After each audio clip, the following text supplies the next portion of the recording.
मित्रांनो, लहानपणी आपण शाळेत असताना अनेकदा हे शिकलोय की माणसाच्या 3 मूलभूत गरजा असतात: अन्न, वस्त्र आणि निवारा.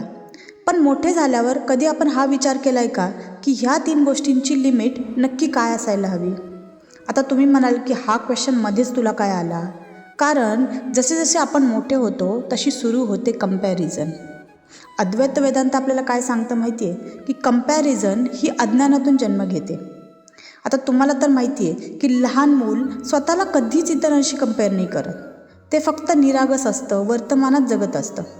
पण जशी जशी बुद्धी विकसित होते, म्हणजेच काय की आपला इंटेलेक्ट ग्रो होतो, तसे तसे मी आणि दुसरा असं डिफरन्शिएशन चालू होतं. मग कंपॅरिझन होते.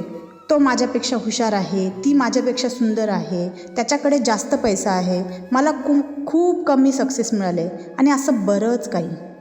आता अद्वैत वेदांत आपल्याला काय सांगतं की सर्व कंपॅरिझन ही कशातून तयार होते, तर अहंकार म्हणजेच काय की अहंभाव आणि अविद्या म्हणजेच अज्ञान.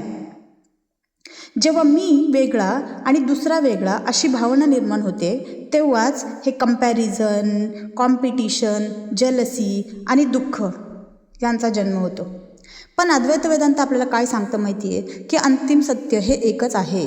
ते म्हणजे प्रत्येक जीवामध्ये एकच चैतन्य, तोच कॉन्शियसनेस, तोच एक आत्मा आहे.